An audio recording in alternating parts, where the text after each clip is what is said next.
Norwegian black metal band Mork are on their sixth full-length record, and Dypet is uh, intended to convey a little bit of a daimonian haunt. It's a record that conveys sort of sadness, existential dread. It's a little bit more of a serious, focused record that's intended to be more personal from the artist, and it's something much more accessible and a lot more different than the last anything else they put out in a while now. So, the group has been around for since 2004. It's led by Thomas Eriksson, who kind of led with a solo group. It eventually picked up almost 10 years later with the first full length, which is very good. I think some of their best songs were their simpler early 90s Norwegian influence songs that were a little bit abrasive, a little bit folkish at times, but they had their sort of lead guitar hooks in there. The way I would see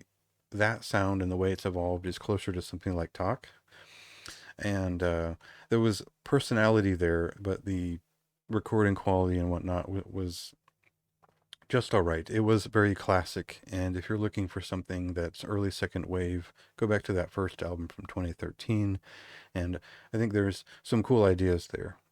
Uh, I won't go through the whole discography, but there was definitely a shift once they hit kind of the bigger label and started having just a better production, more input from guests and things, and taking on more with each record, to the point where there was an overflow of ideas on records like Cathedral and Det Svarte Juve.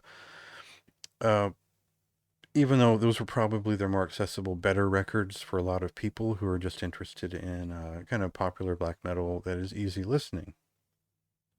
And that's kind of where I would put this record. It is very accessible.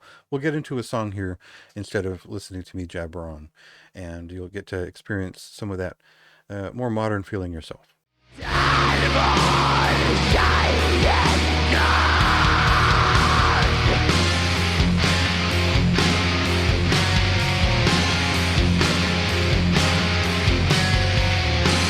A lot of people talk about Norwegian black metal like they do a Cuba Vice. It's just cold, it's blasting, it's all these things that's not really at all conducive to what the music actually conveys. I think there's a very warm-spirited feeling to this record. It is not cold, it is distant, but it is very melodic. It is very engaging and very personal in a way that does not have anything to do with the ice winds of the old forests.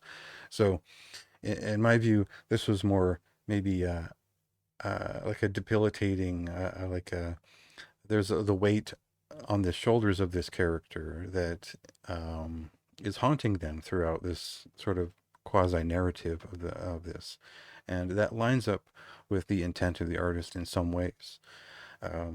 Now, I wasn't big on a lot of their past releases. I've never been a huge Mork fan, beyond discovering that first record later on, and maybe the 2019 record was pretty accessible.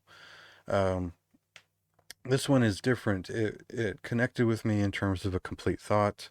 I think it was very well arranged. It is a little bit too sweetly accessible in some of the guitar lines, but that didn't stop me from listening to it more. Um, it's just there's enough memorable pieces on here where it was worth returning to. The only thing I wish is that they incorporate analog synthesizer in the last track here, and I don't know why they didn't do that more often on this record. It seemed like the type of record where you could take a tonal change and enhance it in that way, and they definitely did on that last song. But the rest of the record could have used those extra touches in terms of more than just guitar melody led interest. So that was my take. It's another moderate recommendation for me. A moderately high recommendation, because it's neither here nor there with me. It's not the most memorable black metal record I've heard all year. It's not the most like riff oriented or just like killer app quite yet, but it's a good record. It's one of the better Mork records for my taste.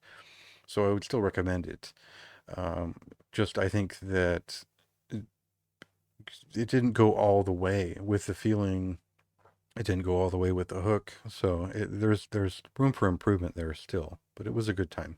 So check out more detail in the review, and yeah, go check out the album when it releases tomorrow.